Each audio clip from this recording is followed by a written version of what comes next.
Hi everyone, welcome back to my YouTube channel.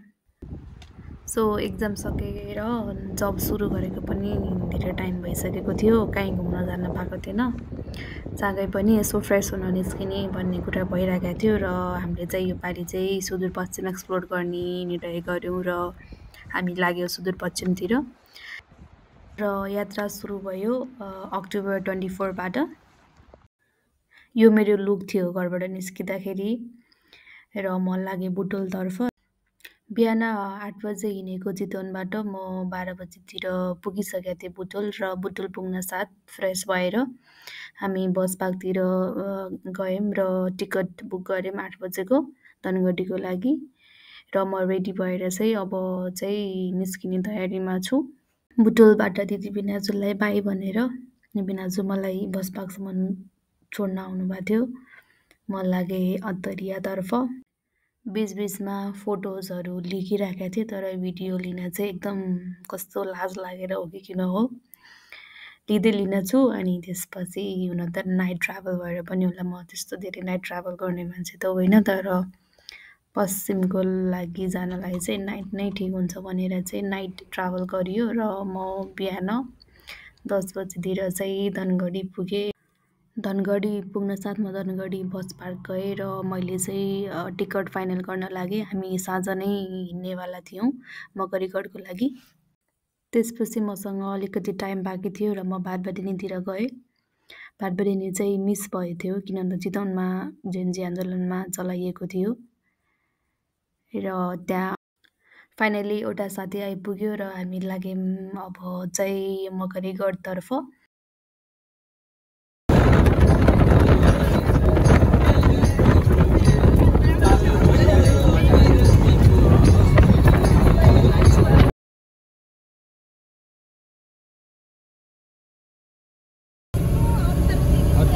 अलिकति माथि आयो, यस्तो राम्रो छ।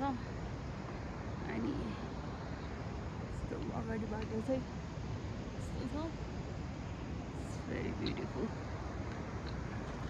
तर आउनलाई बाटो चाहिँ राम्रो छ गाडीको है, गाडीको व्यवस्था चाहिँ राम्रो लाग्यो मलाई चाहिँ। त्यस्तो एक्लै भयो नि गाडी नपाइने भन्ने चाहिँ हुँदैन, जति बेला पनि जिपहरू पाइने रहेछ। उता हिउँ देखियो अलिअलि, सायद हामी त्यहीँ पुग्ने होला। कस्तो रमाइलो छ ट्रेक चाहिँ। तल खोला छ, मजाले बगिरहेछ कलकल। हामी चाहिँ अहिले मकरीगढबाट हिँडेर माथि अलि माथि आइपुग्यौँ होइन। रमाइलो छ ट्रेक चाहिँ, स्टार्टिङ रमाइलो भयो के अरे, अब अरू कस्तो छ हेर।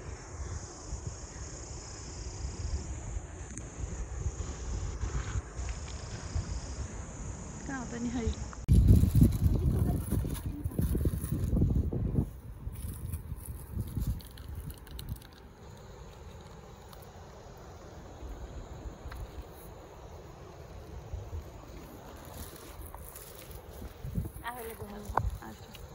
यहाँ छौँ।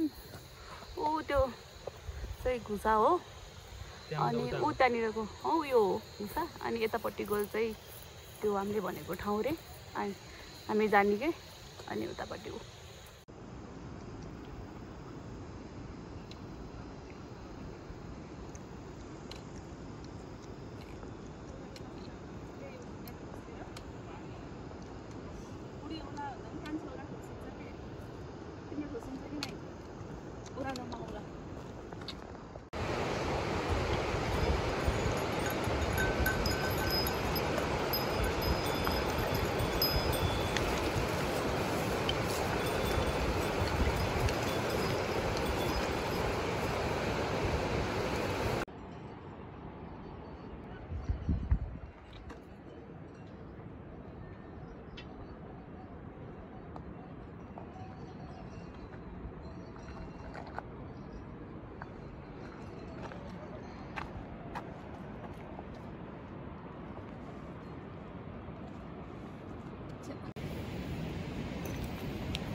हाम्रो गाइड अनि आन्टीहरू हामीसँगै आएको प्याराग्लाइडिङमा पनि अनि त्यहाँ माथिसम्म चाहिँ सिडी रहेछ। अब लोद गलिन्छ, सिडी छ। अब यस्तो ठाउँमा आइपुगेछौँ। यस्तो गाइड। अब सिडी सुरु हुन्छ।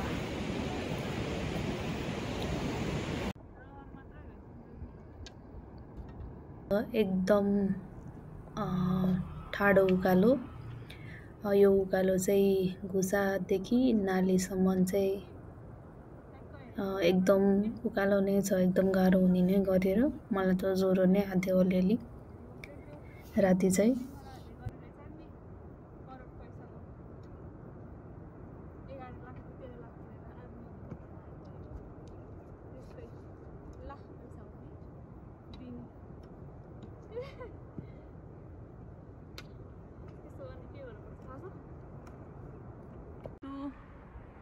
अनि म त भारी बोक्न नै सकिनँ, ढाड पनि दुखो। घरमा चाहिँ मेरो पनि ब्याग बोकेर, आफ्नो पनि बोकेर माथि माथि गएर मैले त सकिनँ, गाह्रो भयो। यति मात्रै लाग्ने, अलिकति उकालो आएपछि किन आइज भनेर त जहाँ गयो नि के भएको यस्तो। हामी चाहिँ सँगै आएको थियौँ आन्टीहरूसँग। अनि आन्टीको घर चाहिँ घुसा रहेछ। अनि आन्टीले हामीलाई चाहिँ लोकल काँक्रो खुवाउनु भएको थियो, रोटीहरू खुवाउनु भएको थियो। अनि त्यहाँको मेन भनेको नै खबर गर है बहिनी भन्नुभएको थियो। अनि त्यो दिन हामी लगभग 4 बजेतिर चाहिँ नाली पुगिसकेको थियौँ। तर हामी चाहिँ फर्दर हिँड्न चाहिँ कन्टिन्यू गरेनौँ, त्यहीँ रेस्ट गऱ्यौँ।